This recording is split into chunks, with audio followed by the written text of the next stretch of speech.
घने जंगल के एक वृक्ष पर गौरैया का जोड़ा रहता था।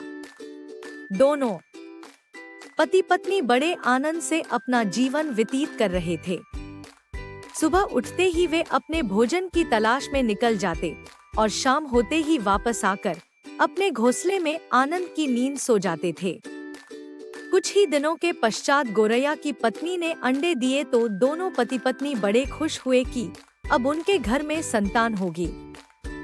यह घोंसला बच्चों के कारण कितना अच्छा लगा करेगा। अब तक जैसे ही वे दोनों आते थे और चुपचाप सो जाते थे, अब वे बच्चों के साथ खूब खेला करेंगे, उनसे बातें करके आनंद लिया करेंगे। जब वे उड़ने लगेंगे तो अपने साथ ले जाया करेंगे। उनका परिवार कितना बड़ा हो जाएगा। ऐसे ही कल्पना के सागर में वे दोनों पति पत्नी भविष्य के सुंदर सपने देखकर मग्न रहते थे और सुबह शाम प्यार भरी नजरों से उन अंडों को देखते हुए हिसाब लगाते रहते कि बच्चे कब इनसे बाहर निकलेंगे, कब उनके घर में खुशियाँ आएंगी, कब उन्हें कोई माँ बाप और पिताजी के। मगर भाग्य को तो कुछ और ही मंजूर था। जो बेचारे खुशी की आशाएं लगाए बैठे थे, वे सब की सब कच्चे धागे की भांति टूट गई थो। एक दिन जैसे ही वे शाम को वापस अपने घोंसले में आए तो क्या देखते हैं कि एक हाथी ने मस्ती में आकर वह सारी टहनियां ही तोड़ डाली हैं, जिन पर उनका घोंसला था। सारे अंडे टूटे फूटे धरती पर पड़े थे। घोंसले के तिनके भी वहीं पर बिखरे पड़े थे। उनका सारा संसार लुट गया। इस हाथी ने तो उनके पूरे परिवार का विनाश कर दिया। दोनों पति पत्नी वहीं पर बैठकर रोने लगे। उन्हें इस प्रकार रोते देखकर उनका मित्र कटफोड़िवा वहां आ गया और कहने लगा, अरे मित्रों, अब रोने से क्या लाभ? जो होना था वह हो चुका। अब यह बच्चे तो वापस आएंगे नहीं, तुम चाहे कितना ही रो लो। कटफोड़िवा बोला, देखो मित्र, बुद्धिमान लोग कहते हैं, पंडित और बुद्धिमान लोग मरे हुए और बीते समय को याद करके नहीं सोचते और न रही रोते हैं। बुद्धिमान और मूर्ख में यही अंतर होता है। गौरैया बोली, भैया, हम तो आपकी हर बात मानते हैं। तुम ही तो हमारे सच्चे मित्र हो, परंतु अब उस हाथी से जब तक हम बदला नहीं लेंगे, हमारे मन को शांति नहीं मिलेगी। कटफोड़वा उनकी बात को समझ गया। जब किसी के मन में दुख होता है तो वह रोता भी है और दुख देने वाले से अपना बदला भी चुकाना चाहता है। अब कटफोड़वा उस हाथी से बदला लेने के बारे में सोचने लगा। उसे एक मक्खी की याद आई जो उसकी बड़ी पुरानी मित्र थी। ऐसे संकट के समय में वह अवश्य काम आएगी। संकट की घड़ी में मित्र ही तो काम आते हैं। कटफोड़वा उड़ता हुआ अपनी मित्र मक्खी के पास गया और उसे उस पापी हाथी की सारी कहानी सुनाई और उससे कहा, इस संकट के समय में तुम मेरी मदद करो।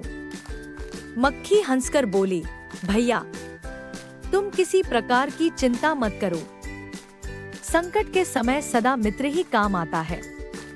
अब हम अकेले तो उस हाथी से बदला ले नहीं सकते। फिर हाथी तो सबसे बलवान है। हम पक्षी उससे लड़ाई में कहाँ जीत पाएंगे। उसे तो बुद्धि से ही मारा जा सकता है।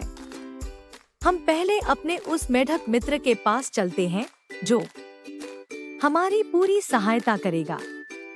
गौरैया, मक्खी, कटफोड़वा तीनों मिलकर मेढक के पास पहुँचे, जो तालाब के किनारे बैठा ताजा धूप का आनंद ले रहा था। अपने मित्रों के साथ दो और मित्र को आता देखकर वह बहुत खुश हुआ। उनका स्वागत करते हुए पूछने लगा, कहो बहन, आज अपने मित्र को लेकर इस गरीब की पानी की कुटिया की ओर कैसे चली आ रही हो? मक्खी हंसकर बोली, भैया, सत्य बात तो यह है कि जब किसी प्राणी पर संकट की घड़ी आती है तो वह अपने मित्रों के पास ही आता है। यह तो सत्य है बहन, अब काम बोलो। मक्खी बोली, भैया, यह मेरी मित्र गौरैया है। एक हाथी ने इनके सारे अंडे फोड़ दिए, घोंसला तोड़कर इन्हें बर्बाद कर दिया। यह उस हाथी से बदला लेना चाहती है, इसलिए हम तीनों तुम्हारी सहायता लेने आए हैं। है न अपने मतलब की बात? ऐसा गौरैया ने मेंढक से कहा। मेंढक हंसकर कहने लगा, यह मतलब ही तो बिछड़े हुए मित्रों को मिला देता है। खैर, तुम चिंता मत करो, हम पानी के जानवरों की बुद्धि बड़ी तेज होती है। सुनो, उस हाथी से बदला लेने का तरीका, दोपहर के समय जब हाथी मस्ती में सो रहा होगा तो मक्खी उसके कान के पास जाकर अपना राग सुनाएगी, जिससे वह मस्त होकर अपनी आंखें बंद कर लेगा। ऐसे में कटफोड़वा उसकी आंखें फोड़ देगा, वह अंधा हो जाएगा। जैसे ही उसे प्यास लगेगी, वह पानी की तलाश में भटकेगा। उसी समय मैं अपनी आवाज में टटर करूंगा। हाथी यही सोचकर मेरी आवाज की ओर चला आएगा, क्योंकि उसे पता होगा कि मेंढक सदा पानी में ही होता है। मैं उसे गहरे कीचड़ में ले जाकर फंसा दूंगा, जिससे वह कभी नहीं निकल सकेगा। इस प्रकार से योजना बनाकर उन छोटे छोटे मित्रों ने हाथी जैसे बड़े जानवर को मार डाला था। इस कहानी से हमें यह शिक्षा मिलती है कि जो सच्चा मित्र वही होता है जो दुख में काम आए। सुख में तो सभी मित्र साथ हो जाते हैं।